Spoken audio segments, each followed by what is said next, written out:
sir. We're looking for our instructor, Lieutenant Taylor. Could you tell us where to find him?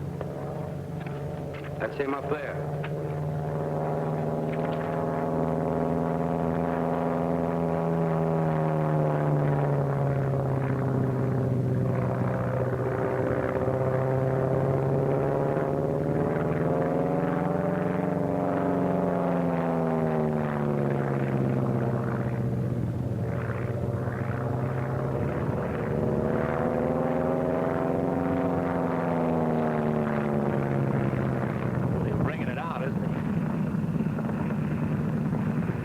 Coming in now.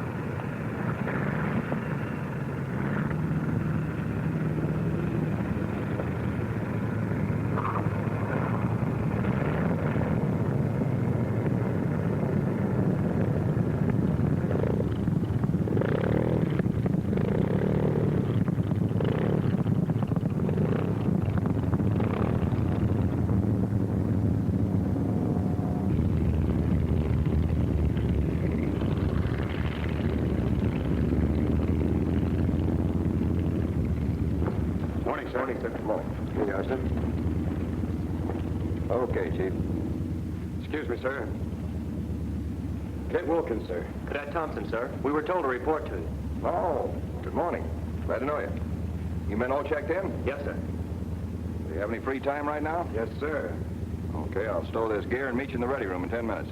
Thank you, sir. Right.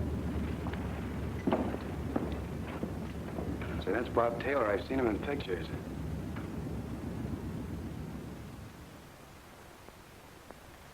You won't have to worry about that until you get to sea stage. You sure gave it the works up there, sir. You suppose we'll ever be able to do that, sir? Oh, sure you will. I know how you feel. I remember how I felt when I was right where you fellas are, just starting primary training. Hasn't been too long ago, either. Yeah, I know how it is. You joined the Navy because you wanted to fly. But instead of flying, pretty soon you found yourself doing things that didn't seem to have any connection with flying. What you didn't realize was that the obstacle course, for example, had been carefully planned to increase your agility. Just as the hours of boxing and wrestling you put in gave you an aggressiveness that every Navy pilot must have. You probably couldn't see what swimming had to do with flying. But being able to swim might someday save your life. Marching was just a preliminary to the air discipline you would ultimately experience in formation flying. Then, for recreation, you'd hike 15 or 20 miles. Plenty tough going, you thought, but being able to take it in stride might someday mean your survival after a jungle crack-up. You studied bed making, mathematics, recognition, a lot of other things. There are good reasons for all of them. Perhaps the most important is the fact that the foundation of every naval officer is physical fitness. You have a good memory, sir. Is it really pretty tough, this primary training? Well, if you mean does it take hard work, yes. But if you mean is flying itself tough, no. When you get the right approach, flying is relatively simple. Because the airplane is of value only as a platform. Some are platforms for guns. Some are platforms for bombs, or depth charges, or torpedoes. Some carry men and equipment. Some are for observation. Just as a battleship is merely a convenient floating platform, so the airplane is a convenient airborne platform. Take a carrier pilot, for instance. Flying's only a small part of his job. He has to get his plane safely to his objective. To do this, he has to navigate correctly. And even if he's pretty good at it, that's almost a full-time job in itself. He must stand a 360-degree watch at all times. An enemy plane may shoot him down before he even sees it. He must watch the ocean for enemy ships. When he reaches his objective, he must deliver his blow at the enemy and at the same time keep himself and his plane from being shot up.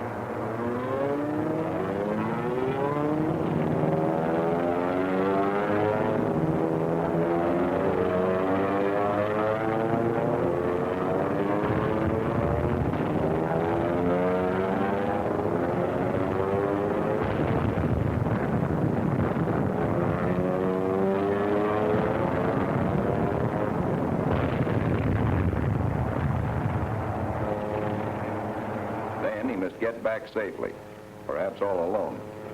He must backtrack on his own navigation. aiming at a tiny moving speck in thousands of miles of open ocean. There isn't enough gas for second guessing. All the while, he must be on the alert for attacking enemy planes. But what I've always wondered is, how can he do all that and fly the plane too? Because the combat pilot handles the mechanics of flying as easily and as naturally as you handle the mechanics of walking. His senses are so keenly developed and so attuned to the airplane that he can fly with 90% of his attention on something else and still know exactly what his plane's doing all the time.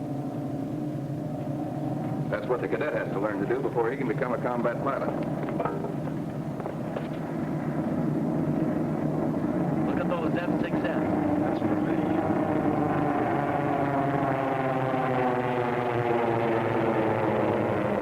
Primary training, you don't just learn to fly yellow perils. You learn to fly airplanes. Any and everything with wings on it. Because when you can fly the yellow peril and fly it well, any other plane is just another kite. The operational planes just have more gadgets with which you have to be familiar. As far as the actual flying goes, the only difference is that the big planes go faster and weigh more. Of course, you fellows probably think of flying as something entirely strange and new. But actually, you've been learning to fly ever since you started learning to walk.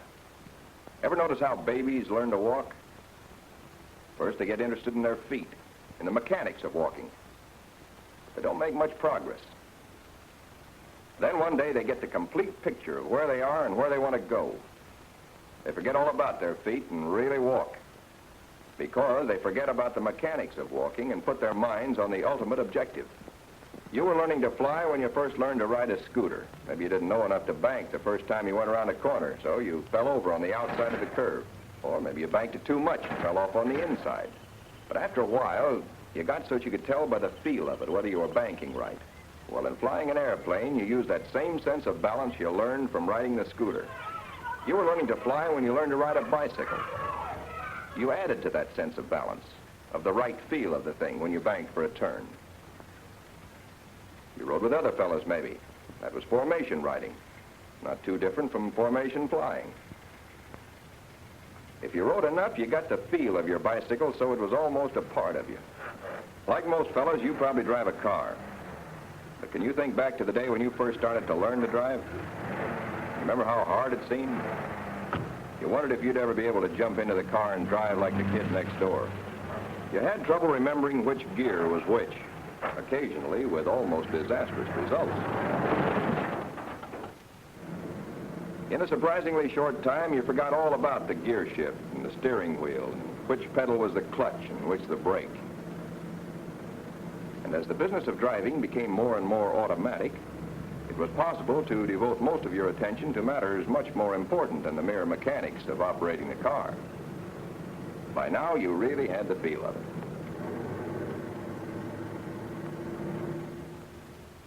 Yes, you've been learning to fly all your life because flying isn't so different from the things you're used to. If it were, how could the Wright brothers have flown in the first place? Matter of fact, they probably didn't know as much about flying as you fellows do right now. Essentially, there's not such a great difference between driving an automobile and flying a plane. When you're driving a car, you can see ahead of you the road you're going to travel. All you have to do is to follow it. In flying a plane, there is no path for you to follow. Don't let that worry you. You'll soon learn to create that path in your mind, so you see it as clearly in your imagination as you see the highway ahead when you're traveling in an automobile. No matter where you fly or what you want to make your airplane do, your mind will form that mental path ahead to take you safely past obstacles. That mental path will guide you through acrobatic maneuvers, bring you in for well-executed landings. It won't be long after you start your training that you begin thinking ahead. So your path is always out there, planned, well in advance of your plane. You mean you get so you can actually visualize a road up there ahead of you? Yeah, that's what it amounts to. There's nothing so unusual about it. It works on the ground, too. You probably know people who never could learn to park in a tight space. Somebody told them that if they'd start cutting the wheel at a certain spot and then cut it hard the other way and so on, they'd have no trouble. That'd be fine if all parking spaces were of a standard size. Unfortunately, they're not. If he would first look at the space and then visualize the path his car must take to get into that space, he'd have a much better chance of making it on the first try. Ever been to one of those motorcycle riding exhibitions they have at carnivals and fairs? Those fellows have to visualize an exact path if they want to go on living. As a matter of fact, they can give you a pretty good exhibition of the wing over. That's one of the acrobatic maneuvers you'll be doing later on. For some reason, a lot of people have the idea that it takes a Superman to be a naval aviator. Well, sir, can just anybody learn to fly? Practically any normal person who has all these faculties and is in good health.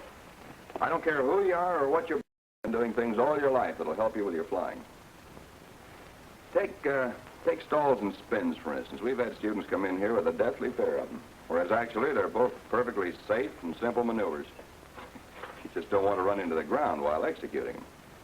As a matter of fact, you're already familiar with some of the symptoms of a stall. You learned about them from your bicycle.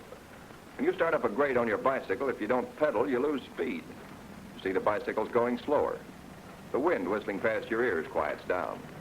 Pretty soon the bicycle gets wobbly, then stalls, falls over. Same way with an airplane. Pull up into the climbing attitude, and unless you add power, your speed will fall off.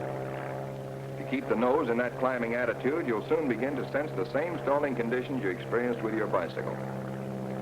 You can feel the airplane getting ready to stall. The controls get slack and mushy, don't respond as quickly. The bicycle wobbles, the plane vibrates. Then it stalls, drops off on a wing. In certain cases, it may spin.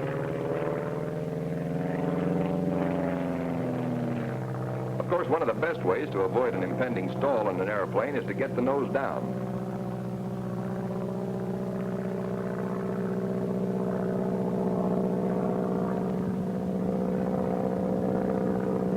Motorcycle riders use this technique too. If they find they don't have enough speed to maintain their attitude, they put their nose down and pick up whatever speed they need. You've seen speedboats skid when they turn too sharply. Well, an airplane, if improperly flown, will skid through the air in very much the same way that the motorboat skids in the water. On the other hand, the boy falling off his scooter on the inside because he misjudged his turn has his counterpart in the airplane, which slips downward off course because of a poorly flown turn.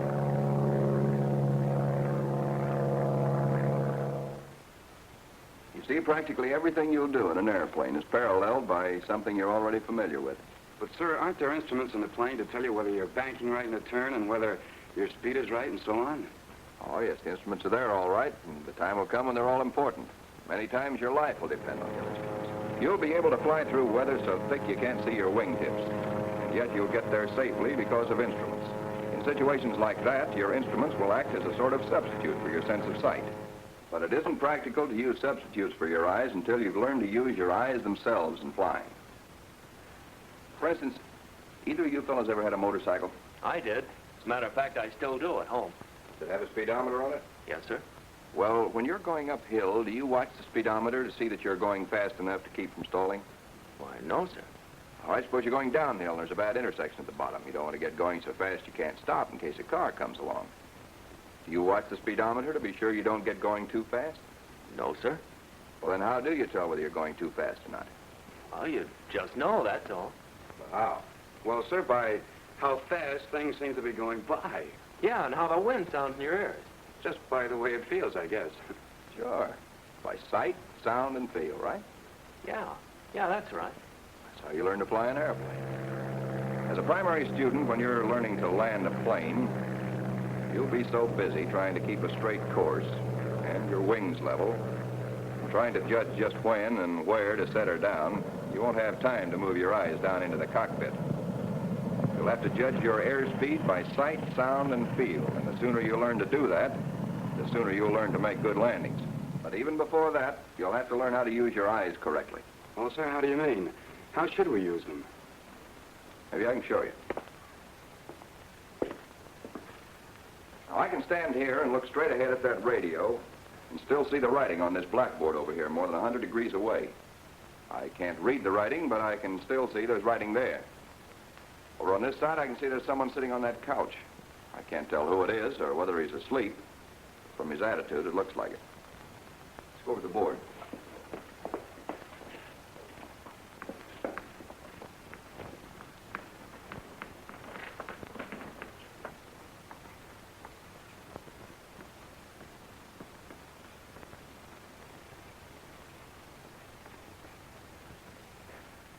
How much you see depends almost entirely on how you use your eyes.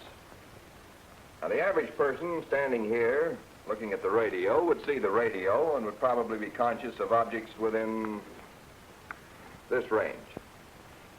But training will increase your ability to use your entire field of vision, so that eventually you get to the point where you're conscious of objects and movement within this range, even including an area slightly back of your eyes. So you can cover something like 210 of the 360 degrees. So you see, it's a matter of divided attention. You have to learn to be conscious of several things at once, of your entire field of vision. The natural tendency is to concentrate your vision on a single object. And the minute you concentrate your attention too much on one thing, you're narrowing your vision, blotting out everything else. You're doing to yourself exactly what you do to a horse when you put blinders on it. That's one of the principal causes of automobile accidents. The driver gets his gaze fixed on some one thing. He stares at it, and so narrows his vision that he loses all sense of the relationship of his car to the road. The expert driver keeps his gaze moving all the time. He spots a car just behind him, and while he may not look directly at it again, he's conscious that it's there. He glances at that intersection with a car approaching. While his gaze moves elsewhere, still that car is within his full field of vision, so that he never actually loses sight of it. To some degree, a good driver develops his sense of sight instinctively. In a good pilot, it must be developed to a very high degree. But sight alone isn't enough. One of the first things you'll learn when you start to fly is to hold the plane in straight and level flight. At first, that'll seem like a pretty hard job. The nose will wander up, or it'll wander down. You'll think you're in level attitude lots of times when you're actually climbing or gliding. But you'll soon find several ways of knowing the attitude of your plane. You'll know by the way the nose looks in relation to the horizon, or by the way the wings look. You'll know by the sound of the engine.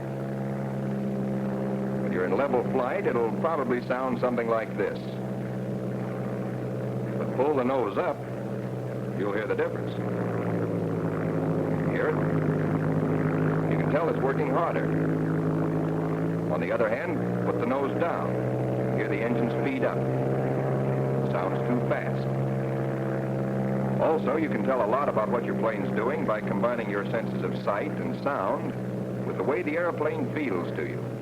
The feel of the controls and that seat of the pants feeling flyers sometimes talk about. Suppose you want to put your plane into a glide. Cut the throttle and push your nose down. How far do you push it? You learn to push it down until your eyes tell you it's right for a glide.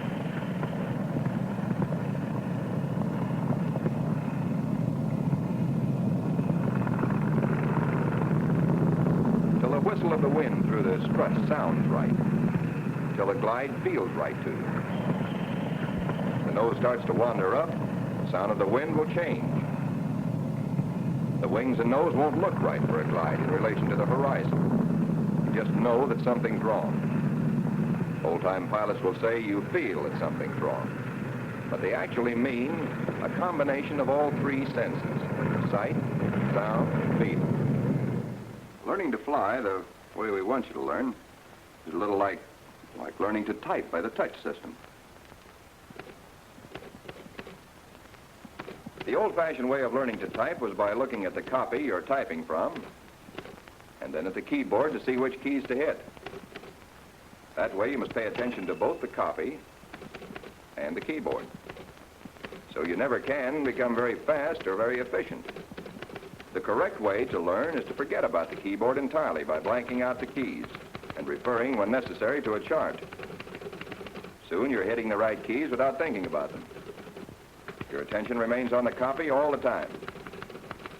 Your fingers find the right keys automatically. Likewise, in learning to fly, if you try to control the attitude of your plane by looking in the cockpit, you give your eyes two jobs to do. Then you see what's going on outside the cockpit, and must watch the instruments too. Later on, you'll be able to so divide your attention that this will be possible. But in the meantime, too much attention to what's going on inside the cockpit will cut your efficiency. Your landings won't be so good. You can't watch the attitude of the plane, the relationship of plane to ground and horizon and all the other things you should be seeing. You keep your eyes on the instrument panel as well.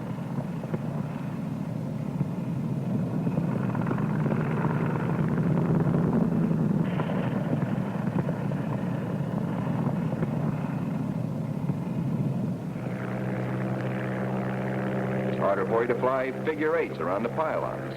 It takes too long for you to get your eyes from the general pattern to the instruments and back again.